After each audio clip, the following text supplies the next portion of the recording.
2 నెలల్లో కొత్త టాయిలెట్లు మీ స్కూళ్ళల్లో కాంప్లెక్స్ లాగా ఏదో 1-2 కట్టి చేదుకుంటాం కాదు, ఒక కాంప్లెక్స్ లాగా కట్టి మీకు అంకితం చేస్తామని చెప్పి కూడా ఈ సందర్భంగా నేను తెలియజేస్తున్నాను.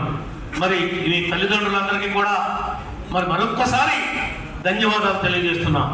ఈ పిల్లలు ఇదే స్ఫూర్తితో రాబోయే రోజుల్లో ఈ దేశానికి, ఈ రాష్ట్రానికి, ఈ యొక్క జిల్లాకి, నా నియోజకవర్గానికి నాలో వాళ్ళు ఎవరైనా ఉండుంటే వాళ్ళందరూ కూడా ఒక గొప్ప పేరుని, కీర్తిని సంపాదించే విధంగా మరి వాళ్ళందరినీ మీకు తయారు చేసేటువంటి ఉపాధ్యాయులు వాళ్ళకు కావాల్సినటువంటి గైడెన్స్ ఇచ్చి ఎప్పటికప్పుడు వాళ్ళ యొక్క విశేషాలను కనుక్కుంటూ ఆ పిల్లలతో ఫ్రెండ్షిప్ చేస్తూ వాళ్ళకు విలువైనటువంటి సలహాలని, సూచనలు ఇచ్చి ఇంకా నేనున్నాను అనేటువంటి ధైర్యం, ఉపాధ్యాయుడు ఇచ్చేటువంటి ధైర్యం తల్లి తండ్రి కూడా ఇవ్వలేరు.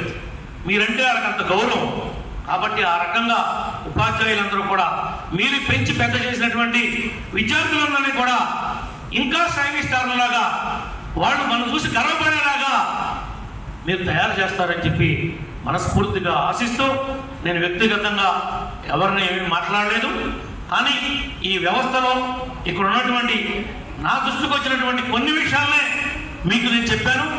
పేరు పేరున ఊరున నేను మాట్లాడే అవకాశం నాకు కలెక్టర్ గారికి ఇస్తే సాయంత్రం 5 గంటల వరకు ఈ యొక్క విద్యాశాఖలోనే ఉన్నటువంటి అవకతవకలన్నీ కూడా బయటపెట్టేంత లోకుంటుందని చెప్పి కూడా మరొక్కసారి మీ అందరికి కూడా తెలియజేసుకుంటూ, నాకు ఈ అవకాశం ఇచ్చి నన్ను పిలిచినటువంటి కలెక్టర్ గారికి, మా చండి గారికి కూడా హృదయపూర్వకంగా ధన్యవాదాలు తెలియజేసుకుంటూ నేను సెలవు తీసుకుంటాను.